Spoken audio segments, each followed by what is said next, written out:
Oh, naburing naman si Inday. Yung kinalikot ang subungan. Dinistrong ka na yung muraganday na masulit. Kasi, may gumagamit nitong ibang lahi. Kaya ang dumi ng sa inyo namin. Yan, papalitan ko na itong sapin. Bago ko palitan, lininisan ko na yung ilalim yan. Ang dumi kanina. Kalimutan ko lang i-video. Tapos ito yung warner, oh. Yan ko kasi, grabe na yung, ano, parang nabubulok yung kalawang niya umaano na. Kaya yung binabad ko sa Chris Grisante, bukas ko niyang ibalik. Tapos ito, palitan ko. Pero linisin ko pang konti. Yun ang kapal na ng ano. Pero ngayon nalinis na. Kanina, Diyos ko, grabe. Ang itim ng trapo. Pero hindi, bukas na ito pwedeng gamitin. Hindi ito pwedeng gamitin yan. Nagamit kasi ito ng kasama namin ditong ibang lahi. Wala na kami magawa, syempre.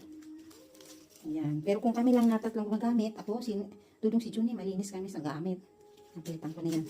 Yan, ibang lahi naman yan dyan. Mga Aprikano. Dito Pilipino tsaka Dominicano ang gumagamit. Ito yung mga kalawang na yan. Kumintab na. Kagabi, dito ko nalilinis ano. Yan. Hindi kasi nila nililinis. Kaya, yung isa, tingnan nyo, naputol na yung ano. Hindi ko alam kung may weldingan dito. Pwede sana itong welding. Pero tumingin ako sa Timo. May nabibili pala nito sa Timo. Nag-order ako. Yan yung mga kalawang niya, oh.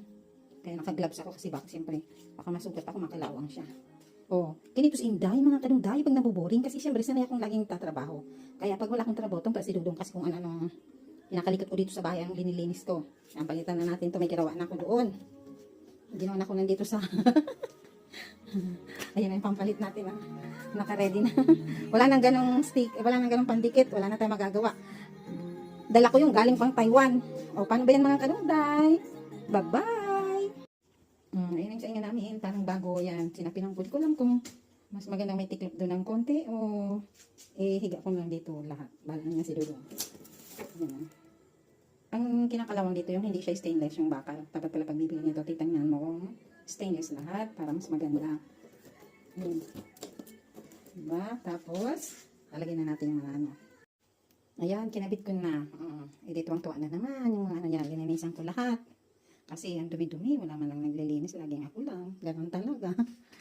Mga patuluan. Bibili ako ng bagong lagay ng plato namin. Bahala naman sila. Isa-separate ko na yung mga gamit namin sa sunod na taon. Kasi, ang dugyot ng mga to, yung takip pag ginamit, hindi inuhugasan, tapos nilalagay dyan sa mga hugas na takip. Nako. Yan, bahala na si Dudong kung hanggang kasi dito yan, no? Pag di ko tiniklop. Kaso doon, pwede naman yung gawin ko na lang kasi yung mantika tumatalsik doon.